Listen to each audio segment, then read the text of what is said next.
예배를 준비하는 마음에 오늘 대강절, 주님 오시는 대강절 마지막 주간인데요. 이제 이번 주간에 크리스마스 성탄절이 있습니다.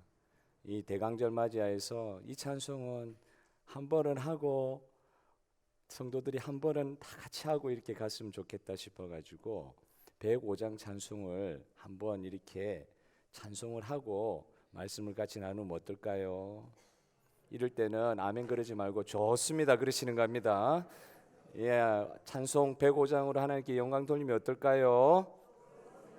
우리 105장 오랫동안 기다리던 찬송, 주님 오심을 정말 기대하는 마음으로 다 같이 한번 찬송하도록 하겠습니다.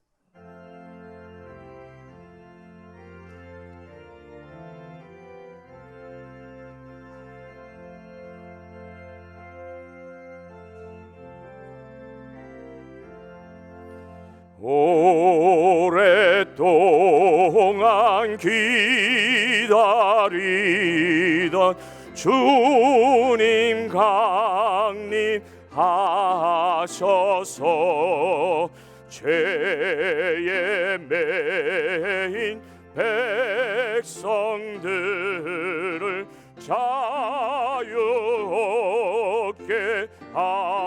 하시네.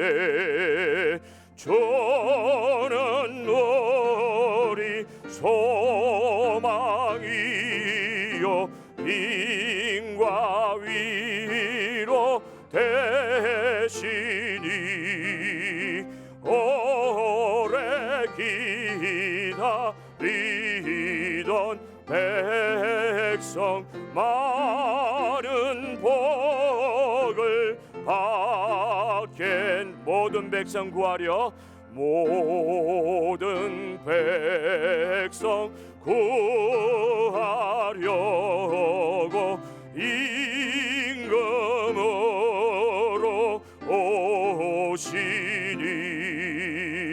영원토록 우리들을 친히 다스리시.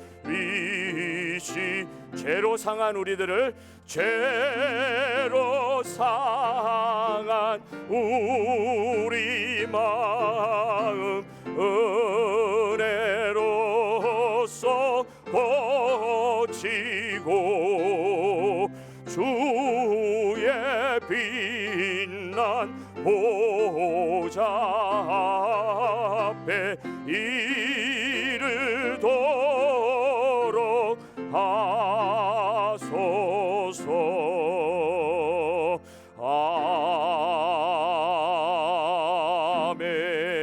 아멘.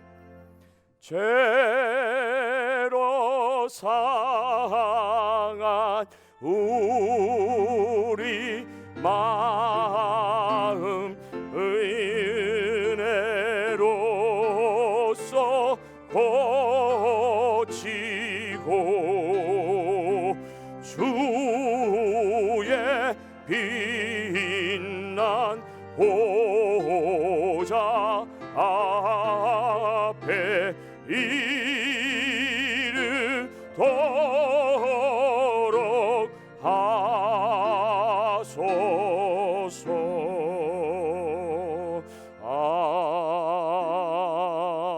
아멘. 여러분, 예수님께서 죄 가운데 죽을 수 있는 저희들을 위해서 이 땅 가운데 오신 이 놀라운 은혜가 이 대강절 맞이하면서 그냥 세상과 함께 성탄절 크리스마스 기분 내지 마시고 예수님이 정말 우리 죄 때문에 이 세상에 오신 것에 대해서 감사가 넘쳐나는 이런 시간 되기를 바랍니다. 죄로 상한 마음 고칠 수 있는 분은 우리 주님밖에 없으세요. 우리가 아무리 인생 새롭게 하려고 해도 우리 힘으로 안 됩니다. 예수 믿는 사람은 더군다나 더 예수 믿는 사람은 우리의 죄 문제를 해결해 주실 분은 예수님밖에 없다는 이 사실이 이 성찬의 기간 동안 확실한 믿음의 고백으로 정말 우리 마음의 소원으로 하나님 앞에 올려드려지는 기쁨의 대강절 기간 되시기를 주님의 이름으로 축복합니다. 프랜시스 첸이라는 중국계 미국인 목사님이 계시는데 이분이 홍콩계인지 대만계인지 그건 잘 모르겠어요. 어쨌든 중국 사람이었어요.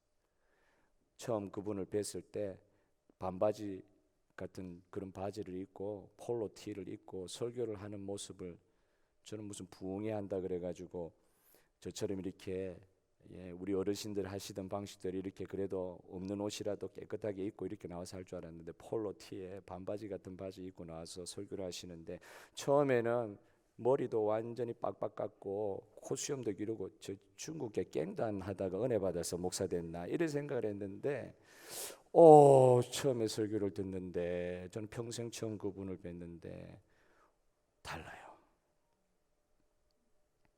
이분이 교회 30명으로 개척교회 시작해가지고 몇 년 만에 6천 명이 미국에서 6천 명 큰 교회입니다.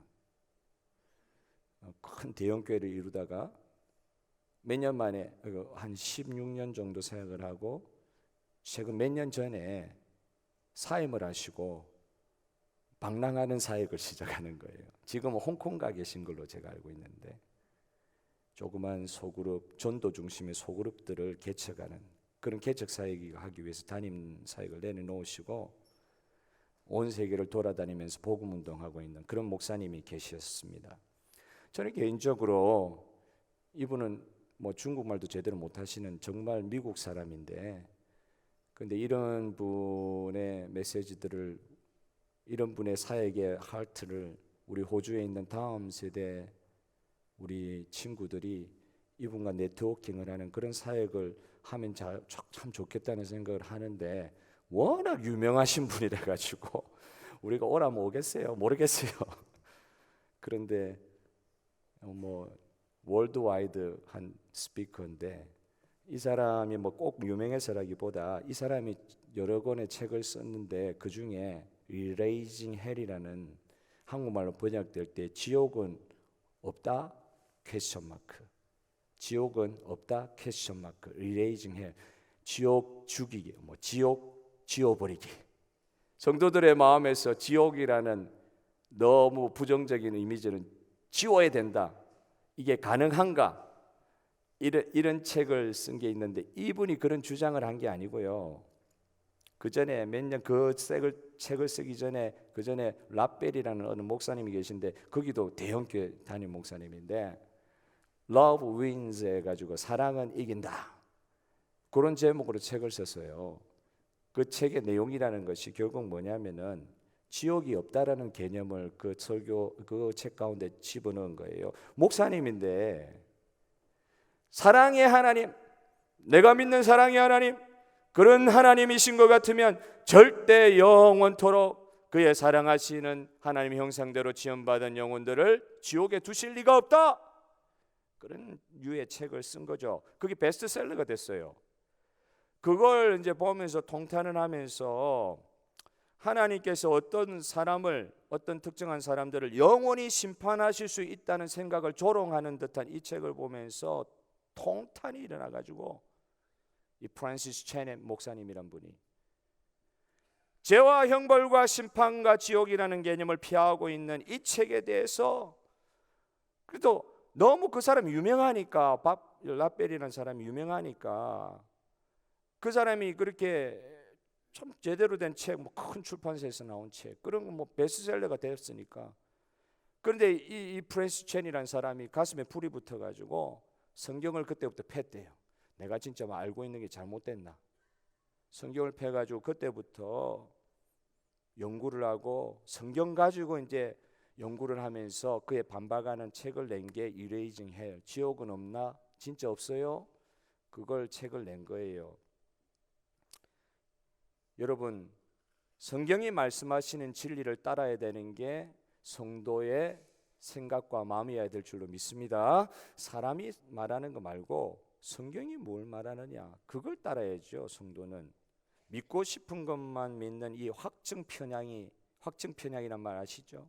자기가 믿고 싶은 것만 믿고 싶어하는 이런 식의 시대에서 우리의 마음은 온전히 진리만을 편향을 해도 어디에 편향을 한다고요?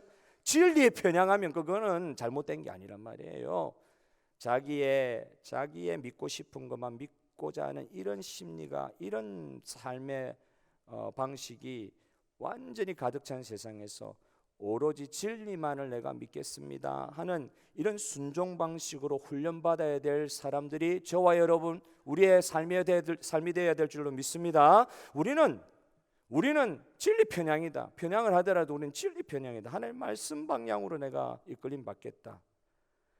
여러분의 삶을 이끌어가는 것은 하나님의 말씀의 진리입니까? 아니면 내 자신이 믿고 싶어하는 것만을 진리로 인정하고픈 자기 중심의 믿음입니까? 믿음도 똑같은 믿음이 아니더라고요. 신앙도 똑같은 신앙이 아니더라고요. 내가 믿고 싶어하는 것만 믿겠습니다. 성경을 펴도 이해 안 되고 어려운 말씀은 그냥 지나가 버리는 거예요. 그 중에 한 말씀이 오늘 읽은 요엘서 같은 말씀이에요. 구약의 선지서, 예언서들을 읽기가 좀 불편한 부분이 있습니다. 왜냐하면 정말 사람들이 그 말씀을 볼 때 마음에 찔림이 있는 부분들이 있고 좀 거북한 부분들이 많단 말이에요. 그냥 심판. 구약의 선지서들은 다 심판입니다. 주제가 심판이에요. 하나님의 의로운 심판과 열방에 대한 부정적 표현들, 오늘 본문에도 보면 이스라엘을 괴롭힌 열방에 대한 부정적 표현들이 얼마나 많이 나옵니까? 우리도 사실은 그 당시의 기준으로 볼 때는 열방 중에 하나였는데, 하나님 알지 못하는 백성이었는데, 이렇게 읽기 어려운 선지서를 대하다가 말씀을 연구하면서도 생각하면 생각할수록 보면 볼수록 이 선지서가 이 구약의 복음서와 비슷하겠다. 이게 신약으로 치면 복음서 같은 게 선지서 같다. 예수님이 이 땅에 오셔서 하신 일을 잘 설명해 주고 있는 이 복음서의 내용들을 구약의 선지서들이 정말 잘 표현하고 있다는 그런 생각을 하게 되었습니다. 오늘 같은 본문은요, 요엘서 1장 2장을 읽으신 분의 입장에서 3장을 그냥 대하면, 여러분 오늘 1장 2장 다 읽고 오신 줄 믿습니다. 할렐루야. 우리 교회 그 큐티지만 따라가도 다 읽으셨을 거예요. 그런데 오늘 갑자기 3장의 본문 딱 보면은 이게 뭐 그러려니 하고 보면 그냥 지나가는데 1장 2장을 읽은 사람 입장에서는 3장이 조금 이해가 안 되는 문맥이에요.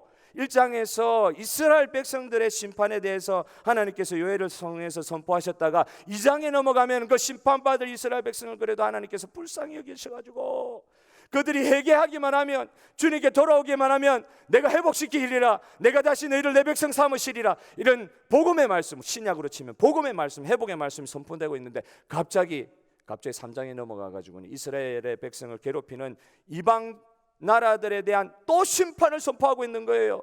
2장에 회복을 선포하고 있다가 갑자기 또 이방 나라들에 대한 심판을 이야기할 때 이게 뭔가 좀 궁금해지고 어려운 부분이 있을 수가 있어요. 좀 엉뚱하게 느껴지기도 해요. 그 3장 자체만 1장 2장을 읽은 사람 입장에서는 3장을 보면 그 문맥을 이해하기가 좀 어려운 부분이 있어요. 이스라엘을 괴롭힌 사람들을 다 심판하시겠다는 내용, 2장에 분명히 이스라엘은 회복시켜 주시겠다 그랬는데, 분명히 요엘서 2장에는 어떤 말씀까지 있냐면은 사도행전 2장에서 베드로의 설교에서 그대로 인용했죠. 우리 하나님의 이름, 여호와의 이름을 부르는 자는 모든 사람들, 여호와의 이름을 부르는 모든 사람들을 내가 구원해 주리라, 이 말씀까지 있어요. 그런데 3장에 가가지고 이스라엘을 괴롭힌 이방들을 다 심판하고 멸망시키겠다, 씨를 말려버리겠다, 좀 심하게 이야기하면 그런 말씀을 하시니까 조금 이해되지 않는 부분이 있죠. 여러분, 그러나 이 요엘서 3장에 나오는 이방에 대한 심판은 하나님의 이 마음을 좀 알고 읽으면 이해가 돼요.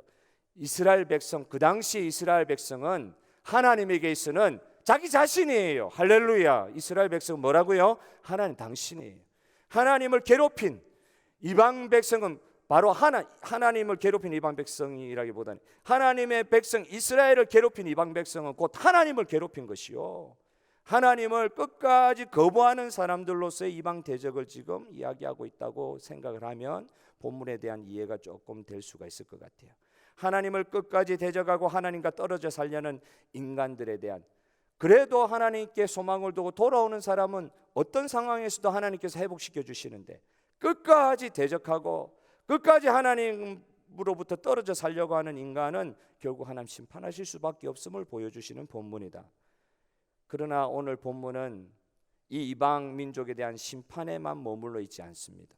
그 뒤에 쭉 읽어보면 이스라엘의 공의로운 하나님의 심판에서 자유할 수 없었듯이 이방 민족들도 다 심판하실 수 있다는 것은, 또한 모든 이방인 가운데서도 그 심판이 이스라엘 백성에게 있었고 그 심판으로부터 해계가 있고 회복을 주셨듯이 동일한 방식으로 어떤 사람이라도 어떤 열방이라도 진정으로 하나님 앞에 회개하고 살아계신 아버지 하나님 앞에 무릎 꿇고 숙이고 하나님께로 돌아오는 사람들은 이스라엘 백성과 같이 구원하시겠다는 이 하나님의 복음의 선포가 이 요엘서의 끝부분을 차지하고 있다고 하면 될 것입니다. 저는 오늘 주시는 말씀에서 이스라엘 백성뿐만 아니라 이스라엘 주변에 있는 몇 개 족속들뿐만 아니라 나아가서는 모든 하나님의 만드신 하나님의 형상으로 만드신 모든 민족을 향하신 그 하나님의 이 심판의 말씀이 선포되는 가운데서도 그 심판 안에 있는 하나님의 진짜 마음이 무엇인가? 심판이라고 할 때는 우리는 좀 부정적이에요. 힘들어요. 그런데 그 안에 들어가 있는 심판하신다고 하셨을 때 그 우리가 볼 때는 정말 어려운 말씀같이 느껴지는데 그 안에 들어가 있는 하나님의 본심의 마음이 무엇일까? 그걸 좀 찾아보기를 원하는 거예요. 이 말씀, 이 심판의 말씀이 왜 저와 여러분에게 복음의 말씀이 될 수 있는가? 이 심판의 말씀이 어떻게 복음의 말씀으로 우리에게 다가올 수 있는가를 오늘 살펴보기를 원하는 것입니다. 하나님의 진심은 우리 오늘 읽지는 않았지만 어제 이틀 전에 읽었던 2장 14절 요엘서 2장 13절에 나와 있는데요. 그 2장 13절을 제가 읽어드립니다. 하나님은 은혜로우시며 자비로우시며 노하기를 더디하시며 인애가 크시며 아멘도 안 하실 줄 알았습니다. 하나님은 은혜로우시며 하나님은 자비로우시며 노하기를 더디하시며 인애가 크시사 뜻을 돌이켜 재앙을 내리지 아니하신다고 2장 13절에 말씀하고 있어요. 이게 하나님의 본심이다. 진심이다. 하나님이 심판을 선포한다 할지라도 그 심판 가운데 하나님의 있는 본심을 요엘을 통하여 하나님께서 말씀으로 계시해 주시고 계시는 겁니다. 원래 하나님의 은혜는 변하지 않는 거예요. 변하는 거는 죄 많은 우리가 변하는 거지. 하나님의 은혜는 변하지 않는다. 그래서 돌이켜서 회개하고 돌아오기만 하면, 근데 돌아올 때 어떤 게 중요하냐면 그냥 돌아오는 신용만 한데 옷 찢는다고 해가지고 그게 회개가 아닌 걸 하나님 다 알고 계세요. 그래서 저는 눈물 많이 흘린다고 꼭 회개가 아닌 것 같더라고요. 감정이 복받쳐가지고 눈물 흘리는 게 회개라고 생각하는 경우가 있는데 눈물의 회개 하나의 표징은 될 수 있을지 몰라도 그걸 회개라고 이야기할 수는 없다. 옷을 찢는데 눈물 흘리는 것보다 더 강한 표현이죠. 옷을 찢어버린단 말이죠. 자기 죄가 너무 원통해가지고 옷을 찢는다 할지라도 마음을 찢어가지고 회개하라고 하시는 게 2장 13절의 말씀이었어요. 그렇게 진정으로 하나님 앞에 회개하고 돌아오면 하나님께서는 다시 받아주시고 다시 회복시켜 주시고 시온으로 하여금 하나님의 성전 되게 하시는 그 일을 이루어 주시겠다. 여러분, 죄지은 모든 이스라엘이 심판을 받을 것이라 말씀하셨지만 회개를 말씀하시면서 회개하는 백성은 내가 회복시켜 주시겠다 하는 게 이 하나님의 말씀의 중심인 줄 믿으시기를 바랍니다. 심판받을 이스라엘을 회복시키면서 주신 말씀이 뭐라고요? 모든 육체에게 성령을 부으시고 주님의 이름을 부르는 모든 자에게 구원을 주시겠다는 이 말씀이 성령 오순절 사건의 하나님의 성취, 이 말씀의 성취가 일어난 것입니다. 그리고 나서 오늘 읽는 말씀 3장에 나오는 여호사밧의 골짜기, 여호사밧의 골짜기로 모든 민족들을 다 모아라는 거예요. 이 여호사밧의 골짜기라는 뜻에 대해서는 여러 가지 해석이 있지만 뭐 좀 쉽게 한마디로 이야기하자면 하나님의 심판의 골짜기 정도로 이해하면 될 것 같아요. 그게 어느 골짜기인지 지형적으로는 잘 모르겠지만 어쨌든 하나님이 심판하시기 위하여 이스라엘 백성뿐만 아니라 모든 열방을 모으시는 그 심판의 자리, 그걸 여호사밧의 골짜기라고 하는 것입니다. 심판하시기 위해서 모으신다는 것인데 심판하는 만국 백성에게도 하나님은 결국 심판하려고 모으시지만 요엘서 전체의 내용을 보면 만국에게도 이 열방에게도 하나님의 회복을 선포하실 수 있는 그런 마음을 가지고 계신 분이 우리 하나님인 줄 여러분 믿으시기를 바랍니다. 우리 하나님은 회복하기를 원하시고 생명 주시기를 원하시는 분이 우리 하나님이십니다. 그래서 예수님이 이 땅에 오신 것입니다. 죄 짓는 거 그거 미워하시는 하나님이면 공의로우신 하나님으로 그냥 그 부분만 강조되시는 하나님이시면 예수님이 이 땅에 오실 수가 없어요. 만국을 심판하기 위해서 모은 자리라 할지라도 하나님께서는 하나님께로 돌아오는 인생들에게 은혜로 구원을 베풀어 주시겠다고 약속하여 주시는 것입니다. 요엘서 2장 28절 32절의 말씀은 신약에서 두 번이나 그대로 인용되고 있어요. 사도행전 아까 말씀드린 2장 17절부터 21절까지 그대로 인용되어 있습니다. 베드로의 설교에서 그대로 인용되고 있어요. 하나님 앞에서 심판받을 수밖에 없는 사람들이 하나님의 성령의 은혜를 입고 여호와의 이름을 부를 그때에 하나님께서 구원의 은혜를 베풀어 주시는 것인데, 로마서 10장 13절에도 똑같이 이 말씀을 인용하면서 누구든지 주의 이름을 부르는 자는 구원을 받으리라. 유대인이나 헬라인이나 차별이 없음이라. 한 분이신 주께서 모든 사람의 주가 되사 그를 부르는 모든 사람에게 부여하신 줄 믿으라고. 제발 믿으라고. 모두에게 구원을 베풀어 주시는 그런 하나님 믿으라고. 내가 만일 내 입으로 예수를 주로 시인하여 또 하나님께서 그를 죽은 자 가운데서 살리신 것을 내 마음에 믿으면 구원을 받으리라. 사람이 마음으로 믿어 의에 이르고 입으로 시인하여 구원에 이르느니라. 로마서 10장의 말씀에 그대로 오늘 이것들을 인용하고 있습니다. 이 요엘서 말씀을 오늘 3장의 말씀이 심판의 말씀 같은, 두려운 말씀 같은, 어려운 말씀 같은 이 말씀 앞에서 우리가 살펴볼 수 있는 복음의 은혜 두 가지가 있을 것 같아요. 첫 번째, 현재의 심판의 메시지를 통해 요엘 당시의 현재가 일 수도 있고 오늘 저와 여러분에게 주시는 하나님 메시지일 수가 있습니다. 현재의 심판의 메시지를 통해 진짜 있을 미래의 최종적 심판을 준비시키시는 하나님의 참 자비로운 마음이 이 메시지에, 이 본문에 서려 있다는 것입니다. 현재의 재앙과 지금 망할 것이다. 죄지었기 때문에 너희들 죽는다. 심판받는다.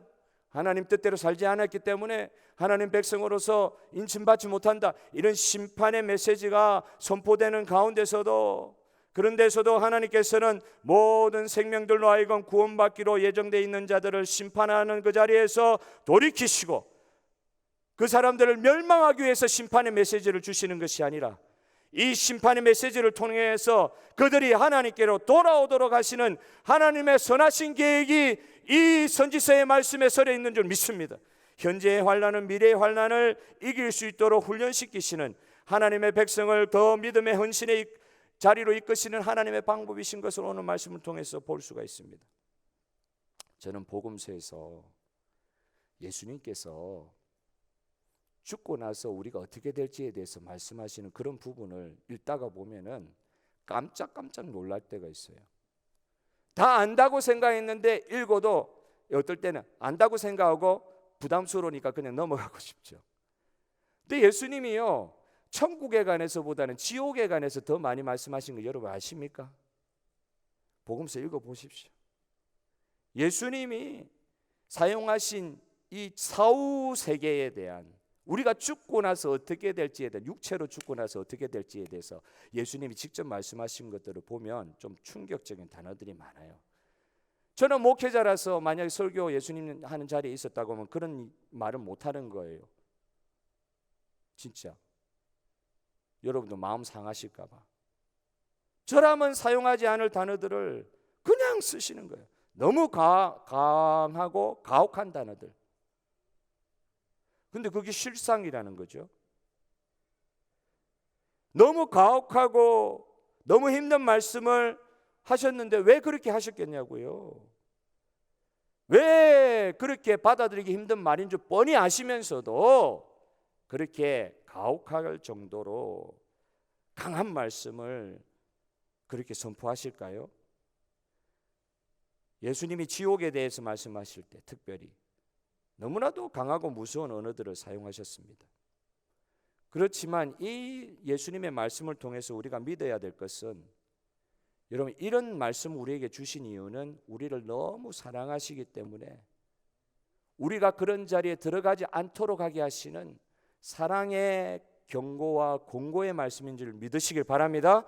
혹시 제 입에서 너무 가혹한 단어가 나온다, 여러분 인신공격하는 거는 저를 뭐 돌로 쳐주셔도 되는데 그런 게 아니라고 하면은 하나님 말씀에 근거해서 여러분에게 너무 가혹하다, 목사님 너무 좀 세게 이야기하신다, 그럴 때가 있을 거예요. 근데 그건 무슨 뜻이냐?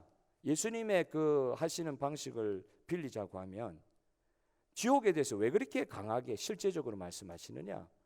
우리가 거기 가면 안 된다는 거예요. 그게 가면 안 된다는 거예요. 그 말씀을 주시는 거예요. 주님은 지옥을 끔찍한 장소로 말씀하셨습니다. 고통과 불과 어둠과 통곡으로 점철된 곳이라고 말씀해 주셨어요. 이렇게 말씀하신 이유가 뭐냐 말이에요. 우리라 하여금 거룩한 두려움이 우리 가운데 일어나서 우리가 진짜 결국 한 번은 죽을 것인데 그 이후에는 심판이 있을 것인데 정말 우리의 사후에 우리의 상태를 정말 준비하고 있느냐? 우리가 사는 것은 많이 살아봐야 100년밖에 안 되지만 육체로 사는 것은 100년밖에 안 되지만 육체의 죽음을 맞이하고 나서 그 이후는 영원이다. 어떤 신학자들은 사랑의 하나님에 대해서 설명하려고 하는데 이걸 말씀드리려고 하면 너무 가슴 아파가지고 나는 그 부분에 대해서는 좀 가슴 아파요. 왜 영혼이 소멸된다고 이야기를 하냐고요. 죽고 나서 영혼이 소멸된다고 이야기하는 거예요. 영혼이 소멸됩니까? 예수님 그렇게 말씀하지 않으셨습니다. 영원토록 고통받는 거, 하나님과 분리되어 고통받는 곳이 지옥이라고 말씀해 주셨습니다. 성경을 읽고 싶은 부분만 읽으려는 경향이 많습니다. 사실 우리에게 내 개인적인 선호도에 따라 성경을 바라보는 마음을 고쳐달라고 우리가 기도해야 될 줄로 믿습니다. 내가 읽고 싶은 것만 읽는 거예요. 믿고 싶은 것만 믿는 거예요. 우리가 믿어야 될 것은 성경적인 것을 믿어야 될 줄로 믿습니다. 성경을 믿어야 된단 말이죠. 진리인 것을 얻기 위해 내가 익숙하다 할지라도 그거 익숙함으로부터 작별하려는 그런 마음을 가져야 될 것 같아요. 하나님의 진리 위에는 그 어떤 것도 우리에게 거룩함이 될 수 없다는 걸 인정하고 시편 115편 3절의 말씀처럼 오직 우리 하나님은 하늘에 계셔서 원하시는 모든 것을 하실 수 있는 분이 하나님이시라는 걸 인정하고 여러분이 만든 하나님을 섬기지 마시고 저와 여러분을 만들어주신 하나님을 섬기는 저와 여러분 되기를 소원합니다. 내 정말 친한 친구가 나하고 정말 가까운 사람이 이런 말을 했다고 가정을 해봅시다. 친구야, 내가 정말 지옥 갈 거라고 생각해? 농담하듯이 이야기하는 거예요. 그분은 교회를 안 다니는 거예요. 예수 모르는 분이에요. 저한테 물어보는 거죠. 친구야, 내가 진짜 지옥 갈 거라고 생각해? 너무 친하니까. 그러면 저는 예의상 어떻게 이야기해야 돼요? 예의상 아니지. 그런 장소는 뭐 조금 추상적인 표현이지. 예수님은 널 사랑하시고 너의 고통을 치유하기 원하시며 너 슬픔이 변해서 기쁨이 되기를 원하셔. 지옥 이야기를 물어봤는데 지옥에 대한 답을 안 해주고 다른 말로 돌린단 말이에요. 예의 발라야 되니까. 지옥이 없다고 이야기는 못하는데 외면은 할 수 있죠. 호주처럼 사는 나라가 이 세상에 별로 없다고 저는 생각합니다. 우리는 위험할 만큼 편해져 있다고 생각합니다. 이건 프랜시스 첸이 미국을 바라보는 시각과도 비슷합니다. 성도들이 물질에 푹 빠져 있고 안락과 안절에 중독이 되어져요. 중독이라는 표현을 쓰더라고요. 복음이 갖는 급진적인 긴박성. 왜 예수님께서 3년 동안 사역하면서도 다른 사람이 볼 때는 그 30살 된 그 청년을 보고 네가 50도 안 되어서 얼마나 3년 동안 잠도 못 자고 사역을 하셨으면 얼마나 쭈글쭈글해지셨겠어요. 50도 안 된 사람이 이렇게 본다고 30 이제 갓 넘은 청년을 보고 예수님이 어떻게 그렇게 긴박하게 복음 사역을 감당하셨는데 우리는 이 시대를 이 안락한 세상을 살면서 감각이 마비되어 있는 건지는 모르겠습니다. 우리의 안일한 마음들을 그러다 보니까 점점점 우리의 마음은 차갑기 이를 데 없이 된 거죠.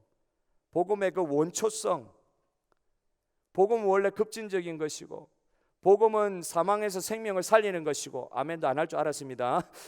복음은 사망에서 생명으로 살리는 것이고 죽었다가 살아나는 게 복음인데 그걸 대화할 때가 뭐 받으면 좋고 안 받아도 뭐 내가 뭘 할 거는 없고 종교는 자유다이 네 알아서 해라. 네 알아서 해라. 이게 얼마나 많은지 모르겠어요. 너 알아서 해라. 우리가 그 사람한테 영어로 말하면 enforce라는 거야. enforce를. 너 죽으면 안 된다. 답답해가지고 긴박해가지고 그러는 게 없는 거죠. 어느새 내가 긴박해지지 않다 보니까 내 옆에 있는 사람한테 긴박해질 수가 없는 거죠.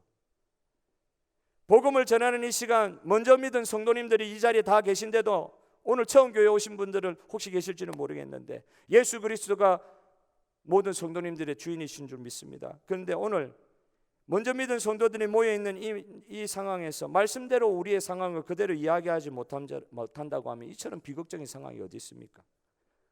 아무것도 모르는 사람들에게 당신은 심판받고 죽고 지옥에 갈 것이라는 그런 표현보다는 하나님은 당신에 대해 정말 놀라운 계획을 가지고 계십니다 라고 접근하는 것도 이건 전도의 방법일 수는 있어요. 사형리 제일 처음 이렇죠. 그렇게 전도의 접근 방법은 취할 수 있을지 모르지만 최소한 몇 달 혹은 최소한 몇 년, 몇십 년 이상을 성경을 읽어온 저와 여러분으로서 성경에 대해 가르칠 때도 마음의 어려움을 예상을 하고 이 말씀 들으면서 마음 상할 것 같단 말이죠. 감수성이 다치면 안 되는 거예요. 마음 상하면 안 되는 거예요. 감수성이 다치면 안 되니까 그렇게 하지 않기 위해서 성도님이 듣고 싶은 은혜의 말씀만 전한다면 이게 진짜 예수님 원하시는 걸까요? 저는 이거 굉장히 불행한 일이라고 생각합니다. 중요한 것은요, 예수님은 그렇게 하지 않으셨어요. 죽을 길 가는 사람 보고 잘하고 있다 이렇게 이야기하지 않으셨어요. 예수님은 지옥은 지옥이 있다고 말씀하여 주시는 거예요. 복음의 긴박성을 가지고 살 것을 말씀하시는 거예요. 하나님의 심판에 대한 긴박감은 복음에 대한 열정을 일으키는 거예요. 이게 참 아이러니죠. 이렇게 가르쳐 놓으면은 전부 다 기분 나빠가지고 더 힘들 것 같은데 아니에요. 예수 그리스도의 이 복음, 천국과 지옥이 있단 말이에요. 사후의 세계가 있단 말이에요. 영원토록 영생이나 영원토록 영벌이 이 세계에 대해서 진리로 가르칠 때에 사람들이 감수성이 다쳐가지고 어려워서 교회를 떠나간다 그게 아니라 하나님의 심판에 대한 이 긴박한 복음의 선포 이후에 복음에 대한 열정이 성도들 가운데 교회 공동체 가운데 일어나게 하실 우리 성령 하나님을 믿습니다. 바울의 고백, 나에게 큰 근심이 있는 것과 마음에 그치지 않는 고통이 있는 것은 로마서 9장에 나의 형제 곧 고륙의 친척을 위하여 내 자신이 저주를 받아 그리스도에게서 끊어질지라도 내가 원하는 바가 안에 있는데 근심이 있는데 마음에 그치지 않는, 감수성 다친다, 어려운 말씀 들었다 이래서 마음이 상하는 그런 게 문제가 아니라 진짜 복음을 들어가지고 생명으로 옮겨야 될 자기 친족 골육들이 지옥으로 달려가는 걸 보면서 괴로운 거예요. 어느 정도까지요? 내 이름이 생명책에서 지워질지언정. 그렇다 할지라도 우리 형제들이 예수 그리스도의 복음 안에서 변화받아 사망에서 생명으로 옮겨졌으면 좋겠다. 그렇게 복음을 전하는 사람이었어요. 하나님을 모르는 자들과 우리 주 예수의 복음에 복종하지 않는 자들에게 형벌을 내리신다는 것이 하나님의 뜻인데 이런 자들은 주의 얼굴과 그의 힘의 영광을 떠나 영원한 멸망의 형벌을 받으리로다. 데살로니가전서 1장 8절 9절에 이렇게 이야기하면서도 바울의 원래 심정은 예수 그리스도의 심정이었어요. 멸망당할 백성들에게 그냥 평가해 주는 게 아니에요. 너는 이렇게 살다가 죽는다 이렇게 끝내는 게 아니라 로마서 9장에 가서 말씀을 보면은 내가 죽겠다 그러는 거예요. 사람들이 이렇게 사는 걸 보고 종교는 자유다 그러고 죽어가는 백성들을 보면서도 그냥 위로의 말씀만 선포하면 그 사람이 마음의 평안을 갖고 변화될 줄 알고 하는 그걸 보면서 마음이 괴로운 거예요. 우리 하나님의 말씀은 이미 구약 말씀 에스겔 18장 23절에도 이렇게 분명히 당신의 진심을 표현해 주셨습니다. 형벌을 주시는 것이 아버지 하나님의 뜻이 아니야. 심판을 선포하는 것이 아버지 하나님의 뜻이 아니라 내가 어찌 악인의 죽는 것을 조금인들 기뻐하랴. 그가 돌이켜 그 길에서 떠나 사는 것을 어찌 기뻐하지 않겠느냐.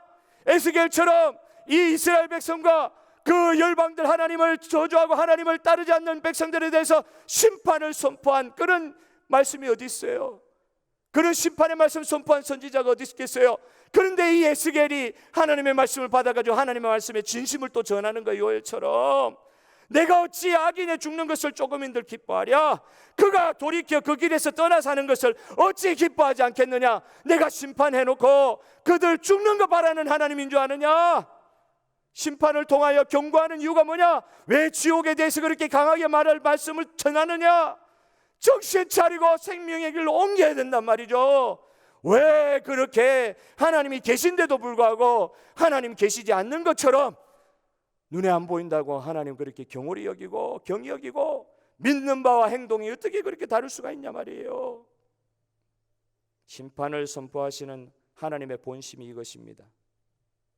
모든 사람들이 하나님께로 돌아와서 구원받는 걸 원하시는, 우리를 구원하신 아버지 하나님을 찬양하기를 원합니다. 이 크리스마스 시즌에 더욱더 예수님 생각만 하면 아찔하단 말이에요.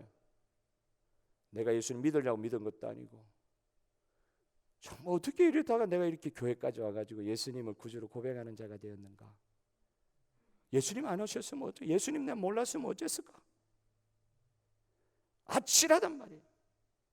아찔한 게 우리의 구원에 대한 감격으로 연결되는 이런 시즌들 되셨으면 주님의 이름으로 정말 그런 시즌이 되시기를 주님의 이름으로 축복합니다. 두 번째, 심판과 구원이라는 이 이중구조가 있어요. 선지서는 항상 심판을 이야기하고 또 동시에 구원을 이야기해요. 하나님을 멀리 떠난 사람에게는 심판이지만 죄 많은 인간이라도 하나님의 이름을 부르며 돌아오는 자들에게 회개를, 마음을 찢는 회개를 하는 자들에게 구원을 주시는 마지막 때가 심판의 날이 the end of the day of end, 그러니까 end day, 마지막 날 여호와의 날에 어떤 사람에게는 정말 심판의 날이 되겠지만 그 여호와의 날이 어떤 사람에게는 구원의 날이요, 기쁨의 날이요, 찬송의 날이 될 것을 선포하고 계십니다. 이런 이중구조가 요엘서의 심판의 메시지 가운데 있어요. 그런데 이 심판의 메시지가 어떤 메시지냐?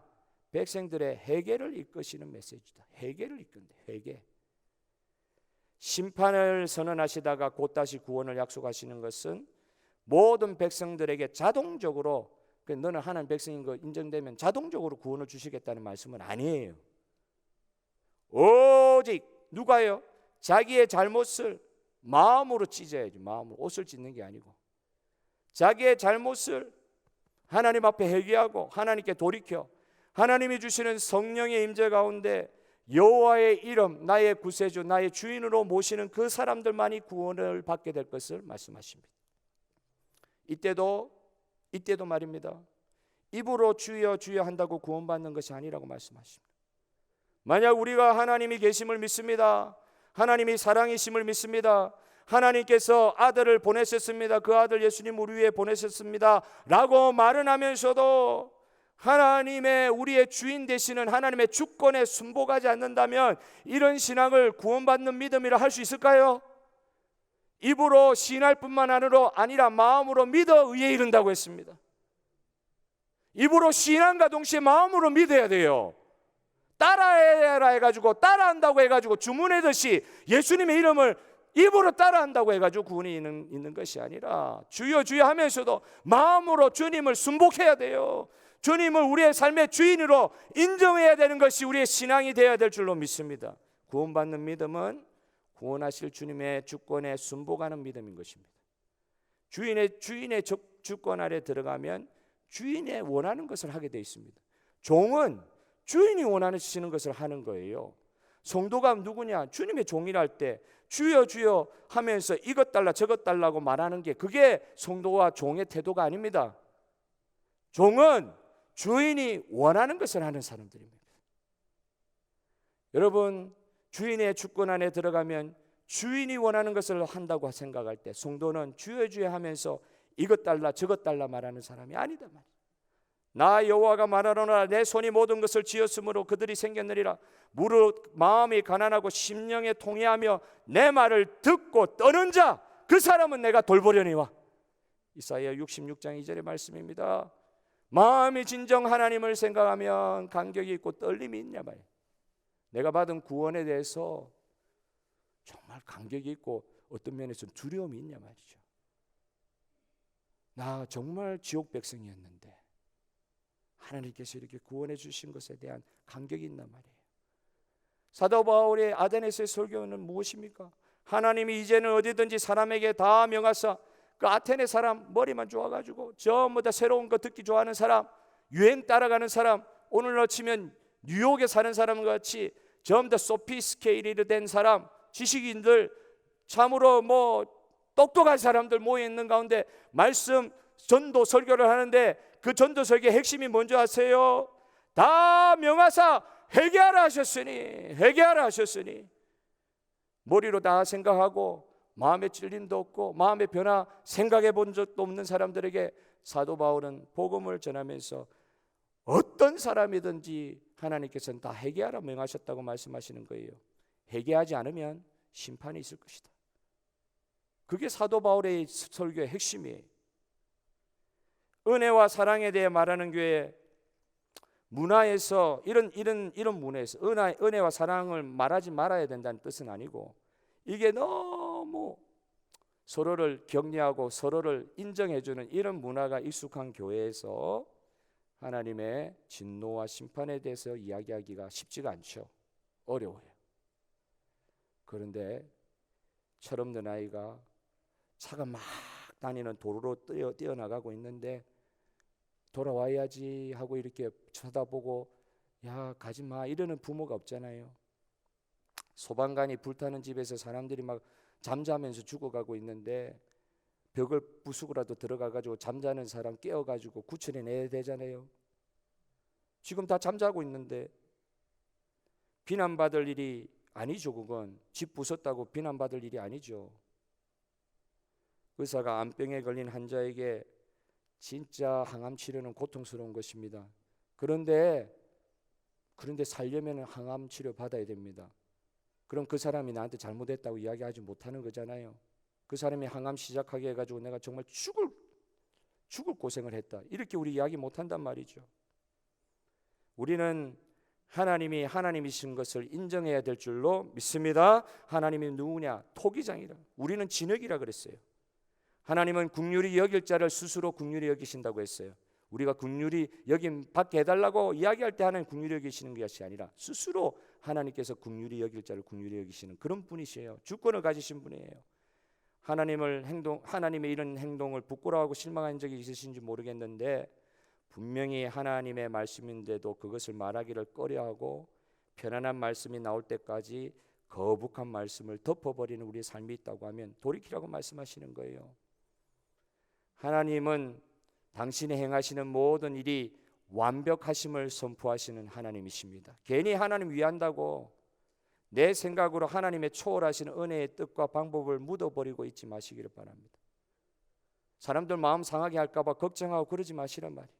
심판을 알아야, 지옥을 알아야 그 지옥의 형벌과 심판의 무서움을 피하는 길을, 회개를 하며 예수님을 주인으로 모시는 길을 강구할 수 있도록 만드는 자리에 우리가 쓰임받기를 소원합니다.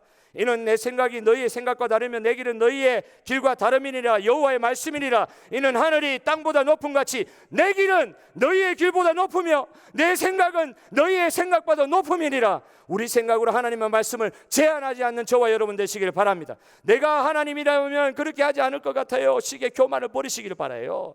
내가 하나님이라면 그렇게 과도하게 강팍하게 말씀하지 않았을 것 같다는 그런 생각 혹시 들었다고 하면 그런 교만을 버려야 됩니다. 내가 이해할 수 있는 하나님만을 믿겠다고 하면 이보다 더 큰 교만과 제약은 없습니다. 노아의 홍수를 보면서 내가 하나님이라면 그렇게 하지 않을 것이다 말하는 성도가 혹시 계십니까? 가나안 족속을 진멸하라는 하나님의 명령을 하시는 것을 보고 내가 하나님이라면 그렇게 명령하지 않았을 것이라고 말씀하고 계시는 분 혹시 없습니까? 에스겔 보고 아내가 죽었는데도 눈물 한 번 흘리지 말라고 하는 하나님의 말씀을 보면서 이건 너무합니다 하나님이라고 그렇게 말씀하고 싶으신 분은 안 계십니까?